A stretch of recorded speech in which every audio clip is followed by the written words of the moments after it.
وكل شيء هو في علمك كائن وقد كان يقدم إليك بين يدي ذلك كله.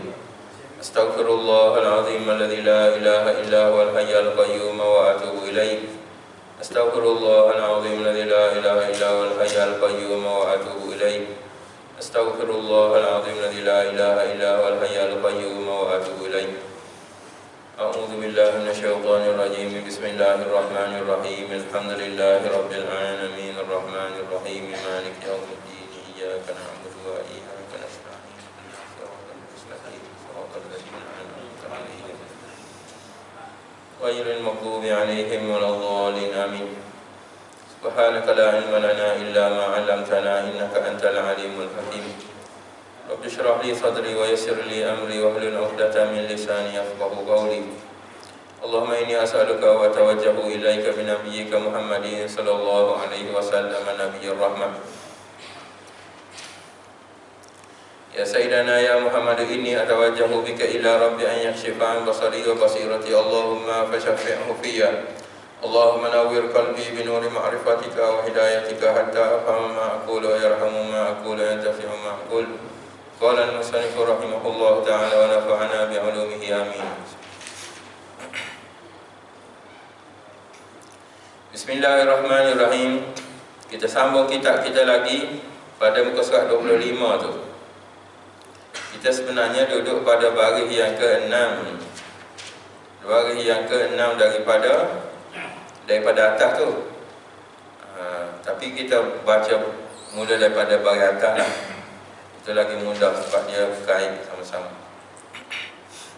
Jumpa tak? Dan ketahui olehmu bahawasanya banyak lapar itu. Kita masih lagi duduk pada penyakit hati yang pertama tu, iaitu suka makan. Suka makan tu ialah salah satu daripada loba nafsu. Ini penyakit nafsu, kejahatan yang ada pada nafsu, sifat yang tidak baik yang ada pada nafsu. Yang pertama sekalinya yang dibawa datang di dalam kitab ini ialah syarhut ta'am, yakni loba nafsu itu pada makan. Loba tu maknanya tamak nafsu pada makanan. Tak boleh tengok benda baru, virus sikit, cari nafsu duk penuh kan perut tu.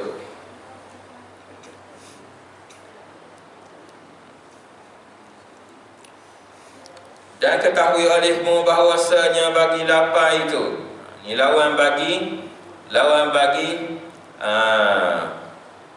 tamak pada makan. Jadi bagi orang yang nak jaga nafsu dia, iaitu mula-mula sekalinya dia kena jaga bahagian makan tu. Sebab makan ni ialah kekuatan utama bagi nafsu. Kekuatan utama bagi nafsu.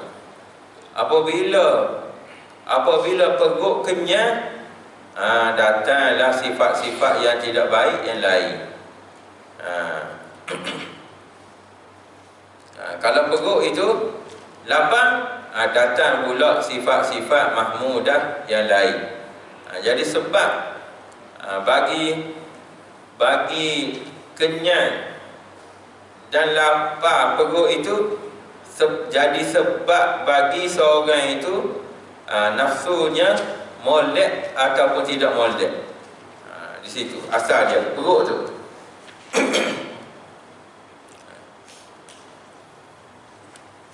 Apabila nafsu gagah, gagahlah benda lain. Kalau nafsu terlemah, dia akan timbul pula sifat-sifat molek. Itu. Dan ketahui olehmu bahawasanya bagi lapar itu, yang dilawan bagi tamak nafsu makan tu, beberapa faedah. Ada beberapa faedah. Setengah daripadanya nipis hati, lembut hati, hingga mendapat ia akan sedap mengerjakan ibadah. Ni dengan sebab lapar tu. Dengan sebab lapar, hasil baginya khusyuk dalam ibadah. Dia akan jadi seorang itu khusyuk dalam ibadah. Ini dia punya apa, seolah-olah macam kita kata buah dia dah ni, buah bagi lapar tu. Bukan hanya hari ni saja puasa, kemudian terus nak malam ni lepas pada itu terus nak khusyuk dalam sembahyang. Tak ni. Ini bukan dalam masa sehari dua ni boleh buat benda ni. Mentang-mentang lah dalam kitab kata kalau lapar ni hati jadi lembut dan dapat mengerjakan ibadah tu dengan rasa sedap, seronok. Bukan dalam masa sehari dua, tak. Ini dia datang dengan mujahadah. Mujahadah ni makna kena berterusan lah. Kena senantiasa perut kita tu dalam keadaan lapar senantiasa. Sebab dengan lapar itu dia mendidik nafsu kita ni jadi diam. Diam. Kita dengan sebab apa kita tidak khusyuk dalam ibadah? Nafsu kita ni banyak benda sangat orang nak fikir. Dalam sembahyang pun fikir lagi. Nilah. Kita boleh fikir pasal kunci kereta kita duduk mana tu dengan sebab nafsu kita sayang pada kereta tu. Boleh fikir lepas ni nak makan apa tu sebab nafsu kita pada hadis sembahyang ni. Sebab nafsu kita nak pada makanan tu. Apabila lapar dia, nafsu jadi tenang. Nafsu jadi tenang. Kau orang lapar ke diam saja, nafsu pun begitulah. Ni cara nak didik nafsu ni.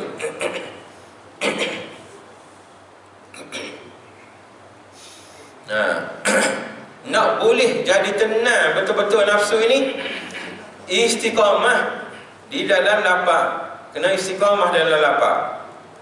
Bukan hari ni puasa, malam ni nak terus jadi khusyuk tu. Tak. Karak-karak banyak lagi nak boleh buang. Selagi karak tak terbuang kan, duduk dalam situ lah dalam sembahyang. Tak boleh nak tuduh siapa ni. Benda begini hanya kita saja yang tahu. Kita khusyuk ke tidak khusyuk sembahyang maghrib tadi? Kita saja yang tahu. Tak boleh nak rakyat orang. Sebab tu ilmu tasawuf dia bukan ilmu tuduh orang, ilmu untuk nak baiki diri sendiri biar jadi molek. Ni tuduh orang, ni tak molek, nafsu buruk ni. Dia banyak mana? Dan setengah daripadanya dengan faedah lapar tadi, cerdik hati. Mana hati tu jadi cerdik, akal kita tu cerdik. Kerana kenyang itu menyebabkan jadi bodoh. Jadi tupur akal. Kalau kenyang sangat, nak mikir jauh pun tak boleh. Sebab dia perut kenyang senantiasa. Duk asyik apa? Akal duduk nak tidur lah. Dah kenyang kan? Rasa nak tidur. Ada lagi orang nak tidur nak mikir? Ada lah. Kalau orang, mari kita bincang, orang nak tidur ni jangan kacau. Tengok. Dia nak suruh akal dia jadi bodoh. Sebab dengan perut kenyang, nafsu jadi ngakak lah.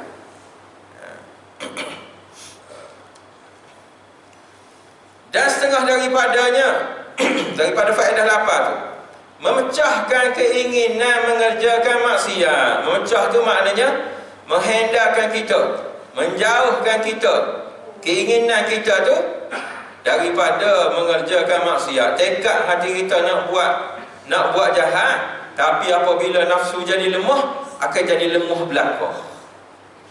Akan jadi lemah belaka. Apabila nafsu ni jadi tubuh, akan tubuh belaka.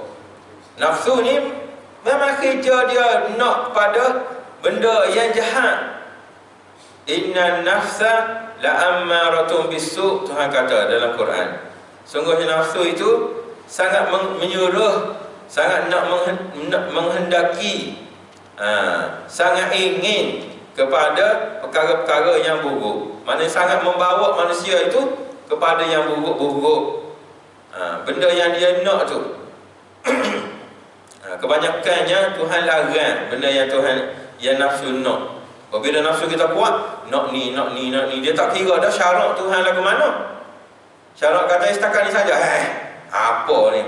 Benda sedap ni? Benda sedap ni. Takkan nak biar. Terlepas lah. Dengan sebab nafsu tu gagah. Tapi dengan apa bila nafsu lapar? Kita biasa ke? Kita tengok orang-orang comel-comel kat, walaupun tudung comel tudung dia iklan tudung saja. Tapi buat mari tu hak perempuan comel-comel tu. Tengok balik masa nafsu ada. Masa nafsu tengah kenyang. Cuba lapar, buat barilah apa-apa sekalipun. Tak sih. Tak sih. Kalau boleh nak nasi. Yes. Marilah apa-apa sekalipun. Tak nak. Jadi tupu nafsu untuk nak buat maksiat. Itu kelebihan bagi lapar tu, hikmah dia. Jadi keinginan untuk seorang tu nak buat maksiat dengan sebab lapar, patut. Dan mengerasi atas nafsu yang sangat menyuruh dengan kejahatan. Dengan lapar itu kita boleh paksa mengerasi nafsu tu yang sangat menyuruh dengan kejahatan. Ammaratun bisu, yang tadi yang kita baca tadi. Payah nak didik nafsu ni, payah. Dengan sebab apa? Dengan sebab apa payah nak didik nafsu ni? Dengan sebab kita peraja dah dia. Berapa lama? Kita dah peraja dah dia. Kita dah ikut dia. Berapa lama tu? Hingga 15 tahun.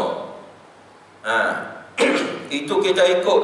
Kita ikut kehendak nafsu hingga umur 15 tahun. Lepas daripada 15 tahun, ada sedikit benda yang Tuhan tarik. Nafsu ni tak boleh buat gini. Ni tak boleh buat gini. Apabila dah kena hukum syarak, tak boleh dah lah. Tak boleh dah. Tarik sikit. Adakah kita kalau kita ni peraja nafsu 40 tahun misalnya, 15 tahun lah kita kata, 15 tahun, kemudian lebih pada 15 tahun tu kita nak jadi orang molek dah. Kalau ikut bagi turutan sifir hak mudah, kalau 15 tahun kita duk ikut nafsu sebelum pada kena syarak ni, jadi nak molek nafsu kita kena tarbiyah dia selama mana? Kalau ikut sifir mudah, berapa lama agak? 15 tahun juga. 15 tahun juga. Maknanya 15 tu umur mukallaf akhirah. Kemudian kena mujahadah, kena lawan nafsu ni, kena tarbiyah dia nafsu ni. Nakkan kepada kalau sifir mudah 30 tahun baru habis nak tarbiyah dia. 30 tahun. Itu kalau kita ikut sifir. Kan banyak mana? Lepas pada 15 tahun tu kita tinggal semayang banyak mana? Siapa kata boleh jaga semayang dalam umur 15 tahun? Tak nak tinggal. Semayang apabila lepas pada 15 tahun. Ini maknanya sifir kita situ tak kena dah. Paling kurang apa? Untuk berjaya seorang itu tarbiyah diri dia hingga Nabi kita sendiri umur dia Tuhan lantik jadi Rasul berapa? 40. Kena lajak pergi daripada 15 tu pergi pada 10 tahun lagi. Maknanya nak tarbiyah nafsu, paling kurangnya nak supaya hati kita ini betul-betul ikut bagi syarak, dah jadi lembut molek dah, ialah dengan umur 40. Itu paling kurang tu. Yang mana Nabi kita sendiri Tuhan lantik dia jadi Rasul umur 40. Bukan makna dia Nabi kita ini ikut nafsu dia sebelum daripada tu, tidak. Maknanya tarbiyah Allah Ta'ala bagi Rasul tu sendiri. Tuhan tidak lantik Rasul tu umur 30 dah. Tuhan ambil umur tu 40. Nak royak kepada kita, Tuhan sendiri adabani Rabbi. Tuhan, Nabi kata, Allah Ta'ala lah yang mengajar aku adab. Adabani Rabbi fa ahsana ta'dibi. Allah Ta'ala mengelokkan adab-adab aku. Maknanya dengan umur 40 itu baru sempurna tarbiyah Allah Ta'ala atas Rasul. Ini kita sendiri nak tarbiyah diri kita ni, bukan Tuhan tarbiyah kita. Agak-agak lagu mana? 40 bolehkah? Itu Tuhan sendiri tarbiyah Nabi. Baru boleh Nabi itu jadi Rasul dan juga menyampaikan tarbiyah orang lain pula. Cara nak ikut bagi jalan Allah Ta'ala. Itu Tuhan. Adabani Rabbi. Tuhan yang ajar aku adab. Kita ni gerak dengan apa gerak kita? Gerak tu mana kuat kita dengan apa? Cuma apabila kita nak buat sesuatu yang benda yang tidak molek, akan kita kata, tak boleh ni, tak boleh ni. Hati nak. Kita cuma saja, tahan saja, sabar nafsu kita. Itu saja yang kita boleh buat. Kalau hati kita lalai pada masa tu, tak teringat pada dosa pahala, buat juga. Sebab kita didik diri kita sendiri, tarbiyah diri kita sendiri. Jadi nak pergi kepada umur 40 nak tiru macam Nabi jadi orang sempurna tu payah. Jadi kalau nak juga 40 tu kena cari talian hayat. Talian hayat dia. Nak jadi macam Nabi dengan sempurna 40 tahun tu, sempurna bagi tarbiyah Allah Ta'ala, dan dia boleh tarbiyah orang lain pula. Nak kita umur 40 tu sempurna, kena cari talian hayat. Mana talian hayat tu?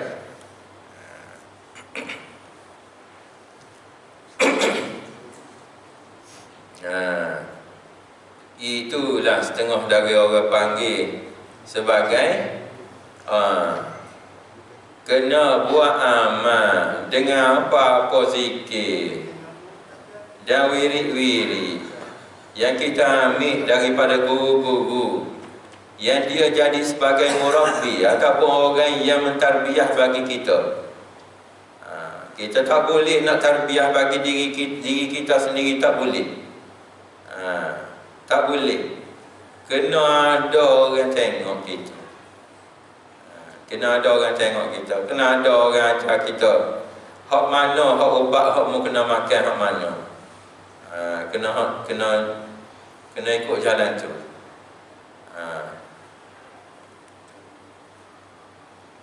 Barulah cepat perjalanan seorang tu nak jadi seorang hamba yang betul-betul hamba Tuhan. Baru cepat perjalanan dia. Kalau tidak, nak harap diri kita sendiri 40 tahun, umur 40 itu kita nak jadi seorang hamba yang betul-betul taat pada Allah Ta'ala, itu jarang sekali dapat seorang. Tak akan dapat, kata jalan tu seolah-olah macam mustahil. Umur 50 pun payah lagi, 60 payah lagi, hingga mati. Hingga mati pun kadang-kadang tak dapat orang. Kali dia semata-mata dengan diri dia sendiri, kena cari pertolongan. Cari pertolongan tu yang pentingnya. Kena buat amal dengan zikir-zikir hak mana patut kita buat amal lah. Dengan sebab kuat zikir itu, dia akan bantu kita untuk jadi orang yang baik di sisi Allah Ta'ala. Nak mengelokkan nafsu tu. Nafsu kita tu hak utamanya. Hak lain tak utama mana sebenarnya. Anggota-anggota badan kita tu, dia bukan yang utama. Dia cuma pak turut saja. Pak turut. Jadi hak sebenar, hak rajanya, hak meretahnya,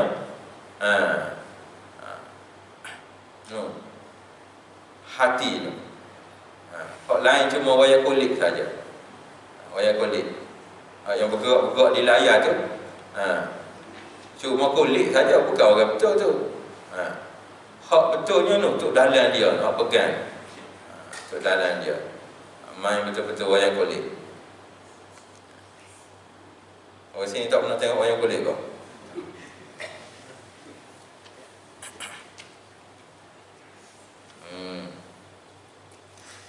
Dan setengah daripada faedah lapar tu, ringan tubuh bagi sembahyang tahajud dan mengerjakan ibadah. Tengok mudah.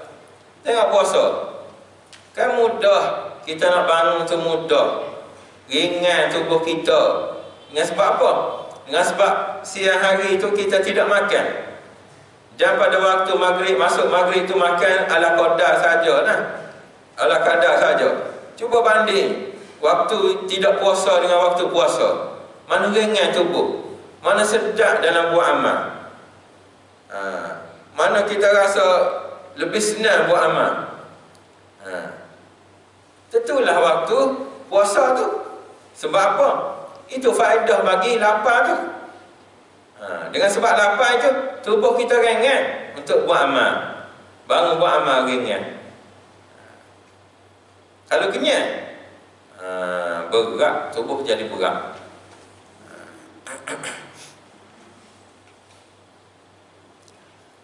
Dahilan mengantuk, dengan sebab lapar tadi. Ia menegah ia daripada ibadah. Orang tak boleh nak tidur dengan sebab lapar, tak boleh tidur. Kita tidur dengan sebab kenyang, dengan sebab lebih makan, tidur sedap lah. Kena ekor pula.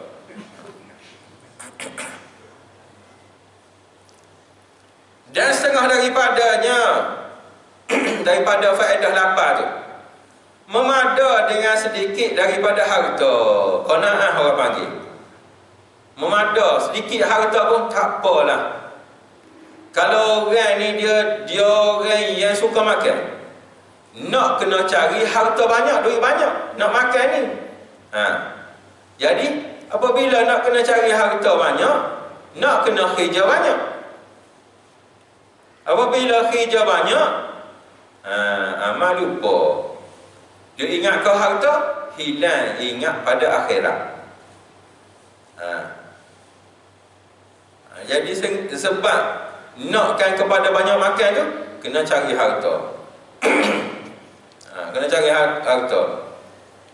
Jadi dengan sebab itu, jadi tamak pada harta ni, kerja kuat-kuat untuk apa? Untuk nak makan. Untuk nak makan. Jadi kalau orang tu, orang yang senantiasa berlapar, jadi bagi dia harta yang sedikit pun mencukupi. Harta yang sedikit mencukupi. Dia senantiasa lapar, tidak nak tamak pada harta lah. Itu nak ajar hati kita berlepas dengan harta. Nak ajar hati kita lepas dengan harta tu, salah satu daripadanya ialah dengan zuhud. Dengan sifat zuhud tu, kena belajar sifat zuhud. Yang keduanya ialah dengan belajar puasa. Dengan belajar puasa. Sebab orang puasa ini orang yang dia tidak fikir pasal makanan. Kalau tidak fikir pasal makanan, tak fikir pasal nak beli makanan lah. Kalau tak fikir pasal nak beli makanan, tak fikir pasal nak cari harta untuk beli makanan tu. Tak fikir yang tu. Jadi apa yang ada bagi dia, madai lah kita ikan singgah-singgah lah. Singgah. Hari ni ada praktikal singgah, buat singgah di TV. Sebab dapat mencegah corona katanya. Itu singgah rupanya.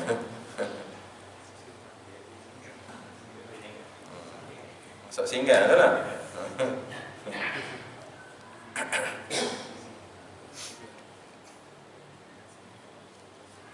Kita singgah ni pak pinggan. Tak ada lah. Itu tu nak kata nak belapar-belapar tak ada lah. Sebab singgah-singgah ni sedap.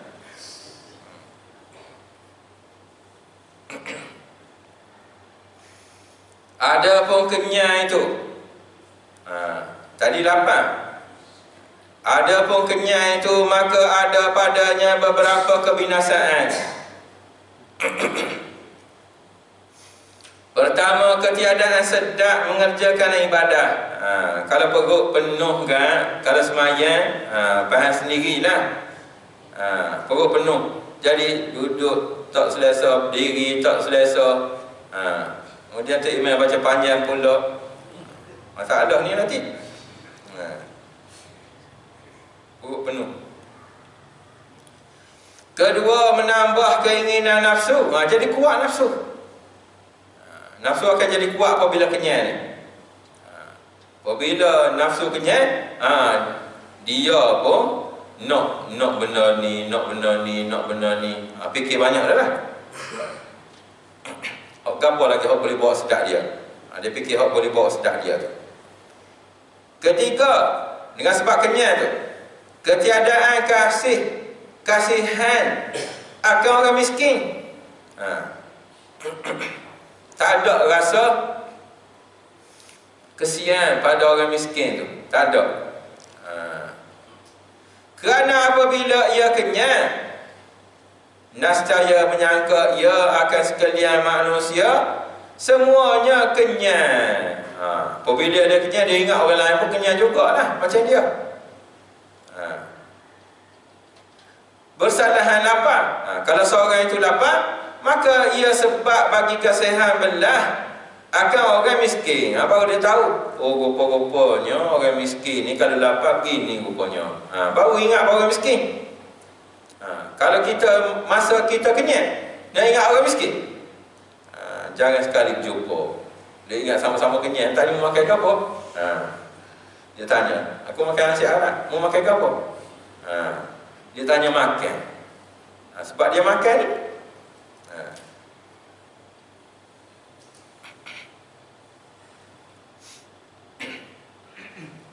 Jadi sebab jatuh hati kita tu, jatuh pada kesian belah bagi orang miskin tu, dengan sebab perut kita lapar. Sebab ini sifat orang miskin ni, senantiasa dia dalam keadaan lapar. Dan inilah setengah daripada hikmah wajib puasa. Setengah daripada hikmah. Sebab apa Tuhan suruh kita puasa tu? Supaya Tuhan nak kita ingat bagi orang yang lapar juga, orang miskin-miskin tu. Supaya jatuh hati kita kesian belah pada orang miskin tu. Dan supaya kita bukan kesian belah saja, supaya kita tolong apa yang ada pada kita tu untuk sedekah pada orang miskin, kesian belah pada orang miskin. Ini sebab dia. Jadi dengan sebab lapar tu, benda yang akhlak molek lain pula timbul. Akhlak molek lain lagi timbul. Bukan setakat kita kesian belah pada orang miskin, sedekah, murah hati jadi. Hasil daripada perut lapar tu. Jadi hati kita pun jadi lembut dengan orang. Nak marah. Ada orang apabila lapar dia cepat marah. Tu kenyang lagi orang panggil kalau orang boleh marah tu. Kalau dia kata puasa tiba-tiba masih lagi dia boleh marah ke orang, itu masih kenyang lagi. Tak puasa lagi tu orang panggil. Dia apabila nafsu kita lemah, jadi marah pun tak ada. Ikut mu je lah. Ikut mu je lah. Nak bawa nak memadai atas apa yang ada. Dan keempat, dengan sebab kenyang tadi, lemah daripada mengingat akan ilmu yang memberi munafaat. Duk belajar dengan keadaan kenyang, payah masuk ni. Payah masuk. Kalau kita nak belajar, lazimkan perut kita lapar. Bukan dengan lapar sangat tak juga. Lapar sangat tak ingat pada ilmu juga. Duk main, duk teringatkan makanan. Dia lapar ni, bagi orang nak belajar ni, lapar yang tengahan. pertengahan, tidak lapar sangat, tidak. Jadi mudah masuk ilmu. Kalau kita nak belajar, jangan makan sebelum mari. Nak mari mengaji tu, kita makan dulu, habis 2 pinggan. Jangan. Makan, kalau kata ada kuliah maghrib, makanlah pukul 6 tu. Pukul 6 makanlah. Makan nasi ke makanlah. Biar ada masa untuk dia nak cerna dulu. Kemudian ambil masa sedikit, ada rasa lapar-lapar sedikit. Yang tu masa yang elok untuk belajar.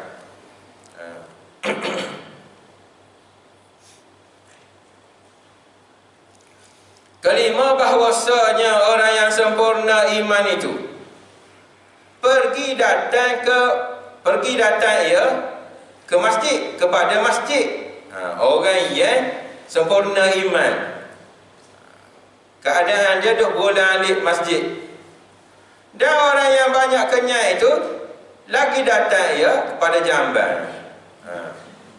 Tu masjid tu rumah Tuhan, jamban tu rumah syaitan, tempat syaitan duduk tu. Itu tempat dia, habuan dia begitulah. Orang yang lapar, dia akan ingat pada Allah Ta'ala. Jadi akan sebab bagi ingat pada Allah Ta'ala. Tempat dia nak jadi hamba Tuhannya, nak dia khidmat pada Allah Ta'ala, masjid lah. Nak khidmat pada Allah Ta'ala tu, dengan kita buat amal pada Allah Ta'ala, masjid lah. Bagi orang yang banyak makan kan, nak pergi masjid macam mana ada bulan, mentah-tandah.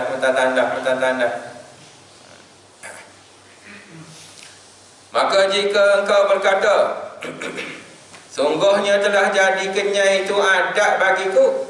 Setengah orang kata, macam mana ni, kenyang ni dah jadi adat dah. Maka betapa, bagaimana aku meninggalkan dia?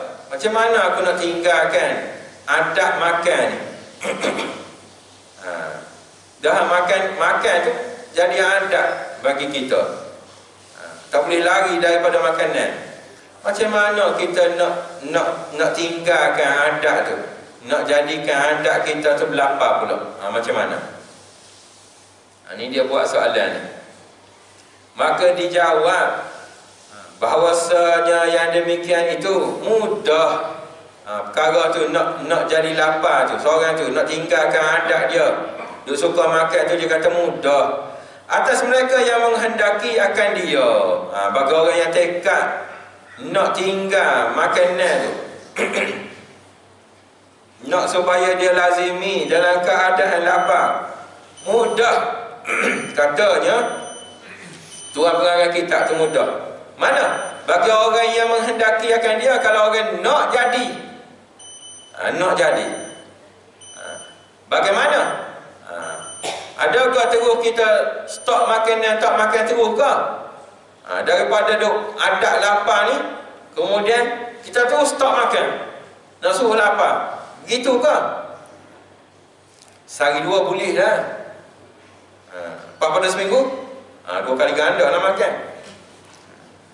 Menghendaki akan dia, kalau nak akan dia tu dengan beransur-ansur. Ni dengan istiqamah dia panggil. Buat sedikit. Bukan terus daripada 2 pinggan tolak terus 2 pinggan tu. Tak. Kalau biasa makan 2 pinggan, tolaklah sepinggan. Tolak bukan maknanya tinggal langsung, tak. Ini kita nak ajar hati kita ni. Hati kita duk ajar berapa tahun? 15 tahun. Dia makan 2 pinggan. Mak pula dia, mana anak aku makan sikit hari ni sepinggan. Sakit kau? Mak. Mana anak aku sakit kau makan sepinggan ni?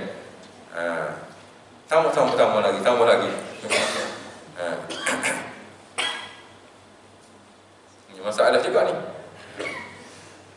Jadi dengan beransur-ansur, tinggal sedikit. Dan iaitu bahawa mengurangi engkau pada tiap-tiap hari daripada makanan engkau itu yang biasa qadar sesuap. Tinggal. Kalau kita bilang ke berapa suap kita makan. Kalau katakan tu kita makan 40 suap, jadi kita tinggal sesuap sehari. Jadi 39 saja. Jadi tidaklah besar sangat. Nafsu pun kata, tak apa, boleh gunting. Nafsu. Sebab nak pujuk nafsu ni. Nak punya nafsu. Dia nafsu ni tak boleh. Kita macam besi panas nak curah air selalu tak boleh. Dia kena slow. Tarik slow tu. Dia kata, kurangkan makan yang kau dah biasa tu sesuap. Sehari sesuap. Hingga mengurangi engkau akan sepinggan di dalam sebulan. Dia tolong kira pada kita ni. Maknanya dengan kita kurangkan sesuap. Maknanya sebulan tu kita boleh tinggal sepinggan nasi kita. Hak mudahnya mana mudah? Jangan kira suap. Namakan dia suap orang tu ada yang besar, ada yang kecil. Katakan dia nak tinggal sesuap, dia ambil suap hak akhir tu suap paling besar, jadi tak tinggal jugalah. Yang mudahnya awalnya kita kurangkan sukatan pada masak tu. Ni orang budak-budak pondok dia buat gitu. Dia ada buah gorek tu. Buah gorek tu buah satu macam guli tu. Dia mula-mula dia masuk pondok penuh lagi, satu cupok tu penuh. Kemudian apabila sampai sebulan, dia masukkan buah gorek tu dalam bekas tu. Nampak macam sempurna penuh juga, tapi dah lohong dah. Dengan sebab ada buah tadi. Dia masak sama dengan nasi lah. Jadi tidak nampak sangat. Nasi tu berkurangan tak nampak. Padahal dia dah berkurang dah beras tu. Sebab dia nak ajar hati dia ni. Nak ajar hati dia supaya nampak nasi tu penuh lagi dalam mangkuk. Penuh. Padahal dah lohong, bahagian lohong dia. Sebulan gitu. Kemudian mari pula dalam masa 2-3 bulan. Dia letak 2 biji pula buah gorek tu. Orang panggil apa buah gorek sini?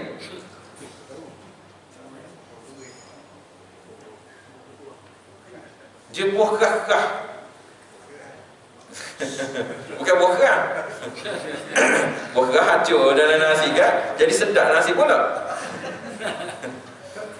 Ini buah gorek ni dia macam buah getah juga. Tapi dia isi penuh dalam tu. Budak-budak buat main congkok. Main selambut-selambut. Gitu. Jadi budak pondok ni apabila dalam masa lama sedikit ditambah 2. Tapi dah sukatan tu nampak penuh saja. Kemudian 3, kemudian 4. Kemudian memadai dia dengan sedikit, hanya sedikit saja, penuh buah daripada nasi.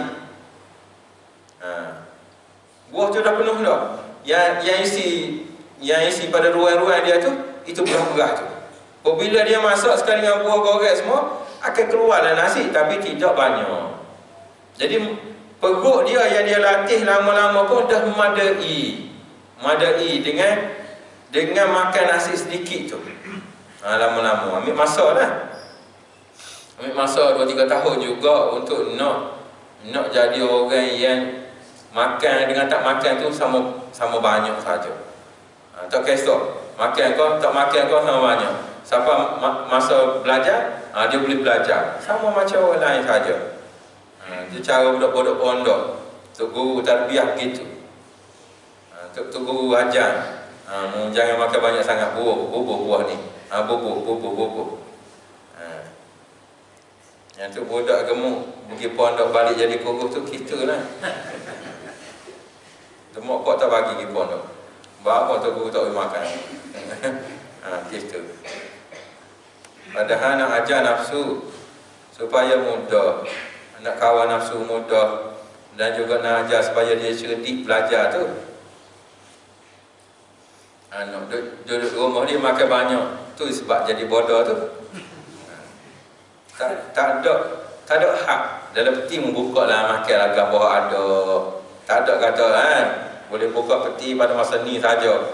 Ni saja. Kalau tak ada mopok, tak boleh buka peti. Misalnya gitu, koci. Ini enggak. Dia takut anak lapar. Jadi penuh makanan dalam peti. Itulah. Kata anak jadi bodoh kan?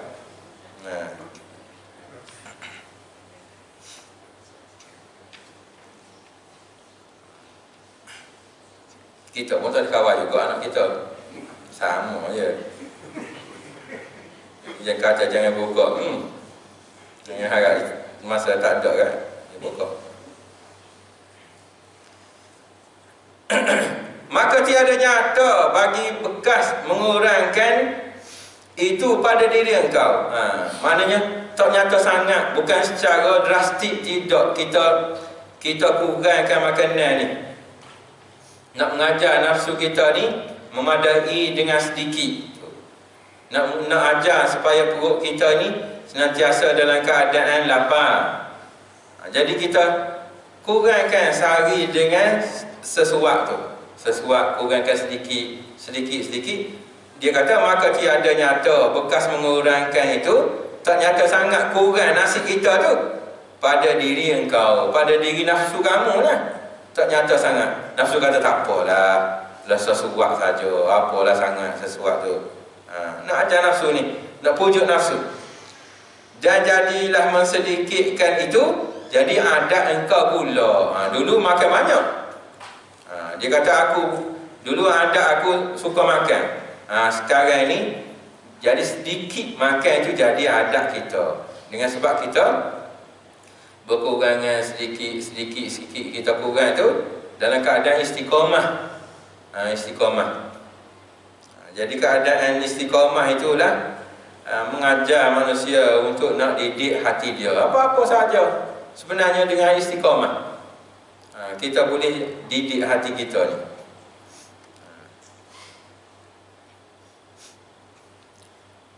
Dan ketahui olehmu bahawasanya mensedikitkan makan itu ada 3 peringkat cara orang yang sedikit makanan tu.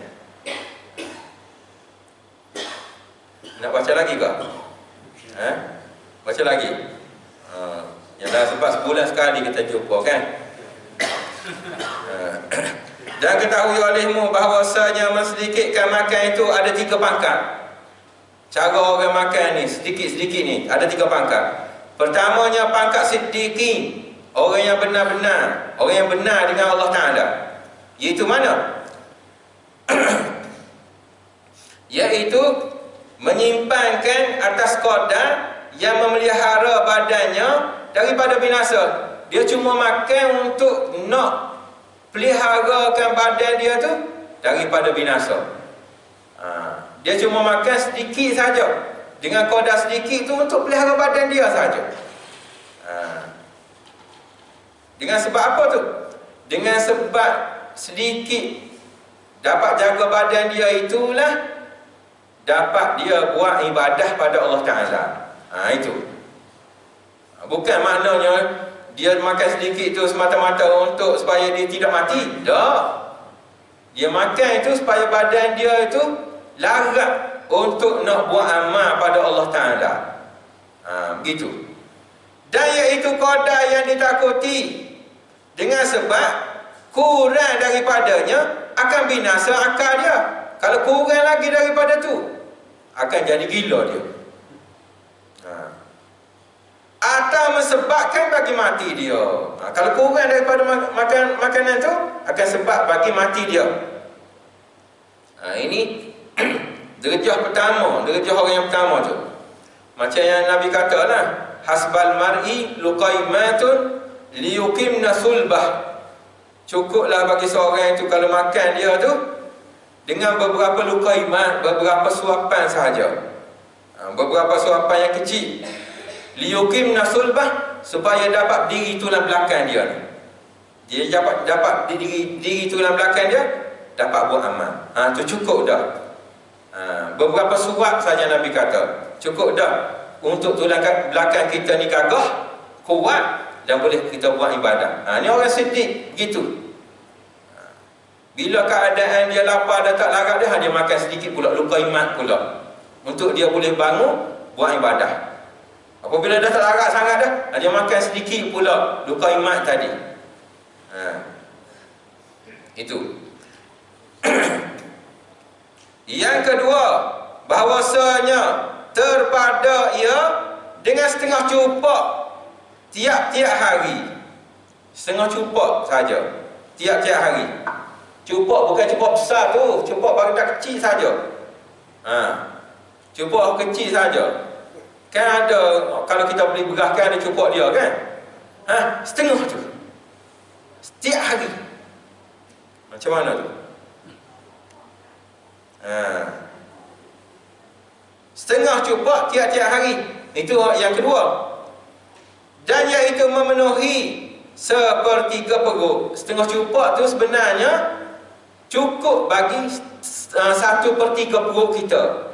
Nabi kata kalau kamu nak makan juga boleh. Nabi kata jadikan perut kamu tu 3 bahagi. 1 untuk air, 1 untuk makanan, 1 lagi untuk napah. Untuk napah. Bukan isi belakang, sini makanan, sini makanan, sini makanan. Tak boleh napah. Nabi kata kalau kamu nak makan juga boleh. Makanlah, tapi sediakan perut kamu tu 1 untuk makanan, 1 untuk air, 1 lagi untuk napah tu, udara tu beredar dalam perut kita tu. Sebab tu dia kata hanya setengah cupak, cupak kecil tu. Perut kita ni besar ni saja, perut kita ni. Perut kita ni besar ni saja. Macam mana boleh kembang ni? Asal perut kita ni besar ni saja. Kalau dia genggam ni perut kita hak asal. Kalau budak dia genggaman dia tu, perut dia tu. Sekarang ni agak-agaknya macam ni. Perut kita boleh masuk. 1/3. Ini mengikut bagi hadis Nabi lah ni. Dan atas yang demikian itu memperbuat oleh Sayyidina Umar radhiyallahu anhu dan jamaah daripada sahabat Nabi, kerana adalah makanan mereka itu segantan syair, segantan gandum pada tiap-tiap 7 hari. 7 hari segantan. Segantan ni berapa kilo?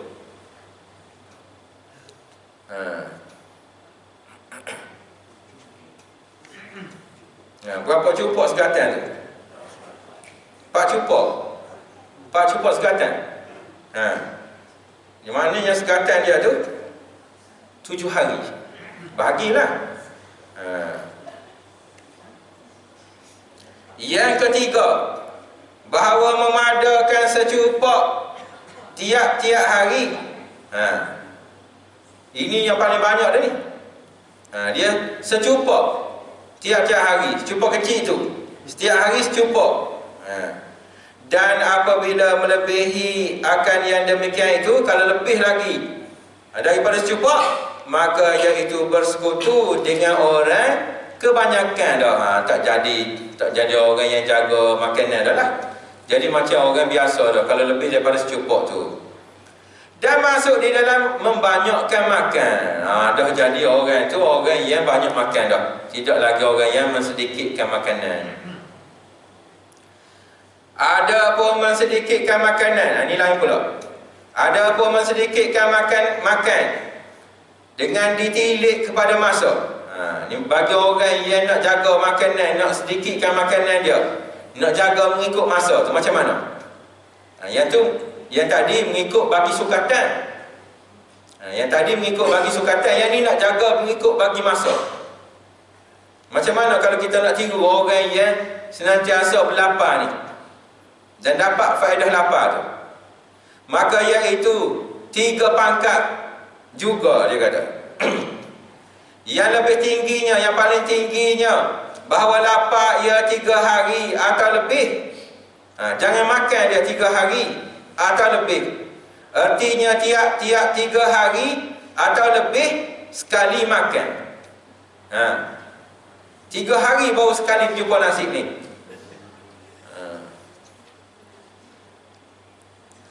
Kita lah Nasi tu, roti tu tiap-tiap hari. Ini tak makan langsung ni. 3 hari atau lebih sekali makan saja. Maka sungguhnya adalah Sayyidina Abu Bakar radhiyallahu anhu lapar 6 hari. 6 hari dia tidak makan. Ini dah jadi adab bagi dia. Dah jadi adab bagi Sayyidina Abu Bakar ni. Lapar. Itu yang dia pergi jumpa dengan Rasulullah tu, nak cerita bahawasanya dia lapar. Dia letak, apabila lapar dia letak satu batu, jadi kejap penuh perut dia tu. Dia batu dia ikat dengan kain, jadi apabila perut kita tu tak ada bahagian udara, dia akan jadi kenyang. Tiba-tiba tak cukup dengan satu batu, rasa lapar lagi, ada bahagian udara lagi dalam perut dia, dia letak 2. Jadi itu ambil masa dah tu. Kemudian tak cukup, rasa lapar lagi, ada lagi bahagian udara yang buat jadi dia lapar, dia letak 3. Dia pun pergi pada Rasulullah SAW, dia harapnya dia nak bagi tahu, ya Rasulullah, aku ni ada 3 batu dah. 3 batu dah ada perut aku dah penuh ni. Dia sampai pada Rasulullah SAW, tiba-tiba Rasulullah buka ikat kain dia, ada 4. Ada 4 Rasul. Tak jadi dia nak pergi mengadu pada Rasul, tak jadi.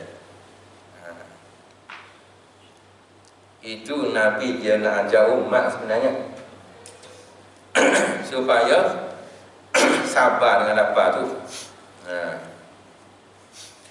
Dan ada pun yang pertengahan bagi qadar masa tu, bahawa makan ia pada tiap-tiap 2 hari.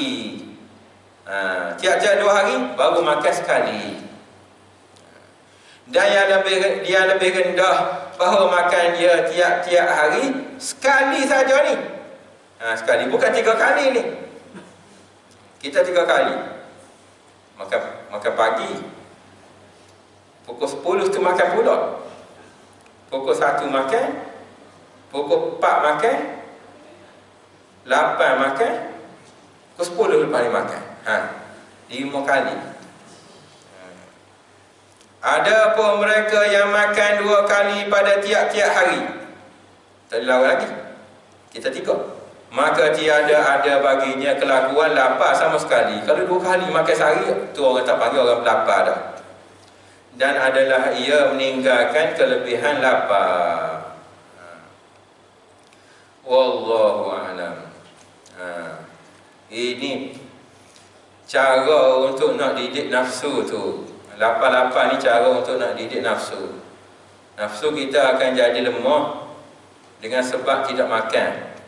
Dengan sebab lemah nafsu inilah jadi mudah kita untuk dapat barakah yang lain, hikmah yang lain. Untuk nak khusyuk dalam ibadah pun mudah. Ini macam yang kita royak awal tadilah. Bukan dengan sehari 2 kita buat kerja benda ni. Lapar 2-3 hari lapar, nak terus khusyuk dalam ibadah, tak boleh.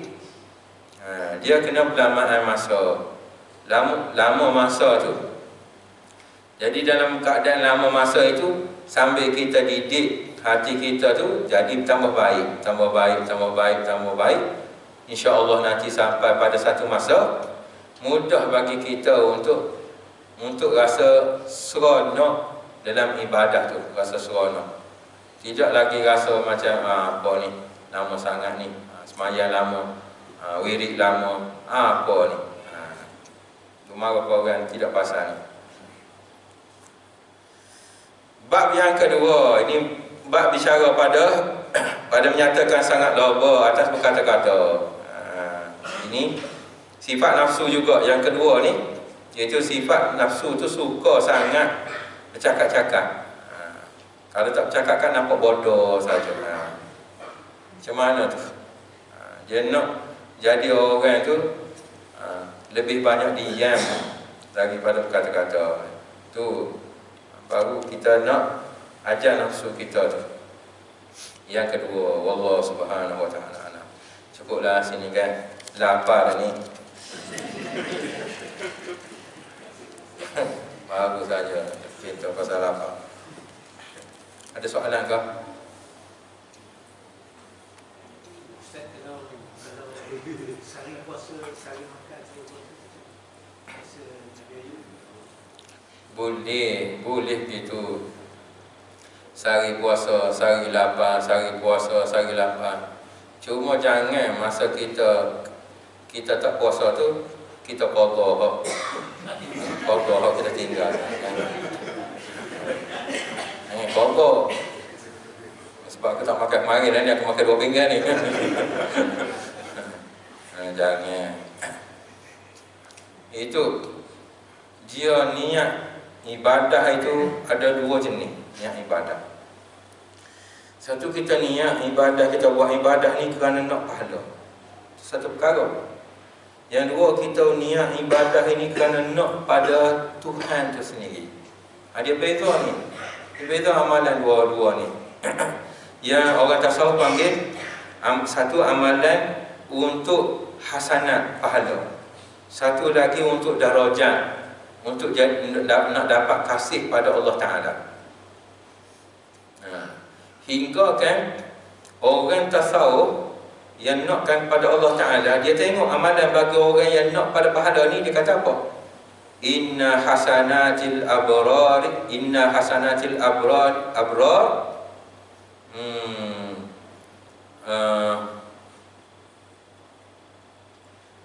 sayyiatul muqarrabin. Inna hasanatil abrari sayyiatul muqarrabin. Sungguhnya orang yang buat amal kerana nak pahala, di sisi orang tasawuf itu orang yang buat maksiat. Orang yang buat maksiat. Ini atas kita lah ni. Sama ada kita puasa tu nakkan pada pahala ke? Nakkan kepada Allah Ta'ala. Di sisi orang tasawuf, buat amal nak pada pahala, nak pada syurga. Pahala tu mana syurga lah. Ataupun buat amal tu kerana takut pada neraka. Ini orang panggil tidak ikhlas. Orang panggil tidak ikhlas. Buat sesuatu kerana nak bola-bola, orang panggil. Walaupun benda itu Tuhan yang janji juga. Siapa yang janji pahala ni? Tuhan juga. Siapa yang janji terhindar daripada neraka? Tuhan juga. Dua-dua ni Tuhan belaka ni. Tapi di sisi ikhlas bagi orang yang muqarrabin, orang yang rapat, orang yang kita kata orang yang dekat dengan Allah Ta'ala, nak kepada walaupun benda tu janji Tuhan sekalipun, dengan sebab kita nak selain daripada Allah Ta'ala, walaupun nak pada pahala dia, orang panggil orang ni orang tak ikhlas dalam buat amal. Tak ikhlas dalam buat amal. Jadi kita pilih lah, kita nak mana. Nak jadi ikhlas tu bukannya mudah. Kena habis kitab ni dulu. Itu syarat dia, nak jadi orang ikhlas. Jangan poting lah. Poting tu tolak markah. Benar sungguh kalau kita boleh ikut apa yang ada dalam kitab ni basic kitab ni. Sebab dia ajar kita daripada awal. Daripada awal cara nak jaga anggota tu. Hingga dia ajar kita bagaimana keadaan sifat-sifat nafsu. Lepas ni dia bahagi pula macam mana cara untuk nak jadikan nafsu kotor ni kepada berubah jadi nafsu hak molek. Apa lagi kita naknya? Itu je lah. Bukan untuk balik jumpa Tuhannya dengan hati bersih. Bukan lagi dengan hati kotor, tidak. Belajar kitab ni boleh jadi tu wali ni. Boleh jadi tu wali. Kalau bersih hati kan, memang orang wali bersih hati. Bolehkah kita nak doa jadi wali? Alhamdulillah, Allahumma salli wa sallim wa barik ala Muhammad. Allahumma ja'alna minal ulama isyakirin wa salihin wa sabirin wa muttaqin. Allahumma inna nas'aluka ta'jil afiyatika wa sabran ala baliyatika wa khuruja min ad-dunya ila rahmatik. Rabbana la tuzigh qulubana ba'da idh hadaytana wa hab lana min ladunka rahmah innaka antal wahhab. Rabbana hab lana min azwajina wa dhurriyyatina qurrata a'yun waj'alna lil muttaqina imama. Allahumma ighfir lana dhunubana wa liwalidina wa limashayikhina wa li ahlina wa li ashabil huquqi wad duyuni alaina. ولجميع المسلمين والمسلمات والمؤمنين والمؤمنات الأحياء منهم والأموات. اللهم إنا نسألك حبك وحب من يحبك والعمل الذي يبلغنا إلى حبك. اللهم إنك عفو كريم تحب العفو فاعف عنا وعن والدينا وعن أمة سيدنا محمد صلى الله عليه وسلم. ربنا آتنا في الدنيا حسنة وفي الآخرة حسنة وقنا عذاب النار. وصلى الله وسلم وبارك على مولانا محمد وعلى آله في كل لمحة ونفس عدد ما وسعه الله. سبحان ربك رب العزة عما يصفون وسلام على المرسلين والحمد لله رب العالمين.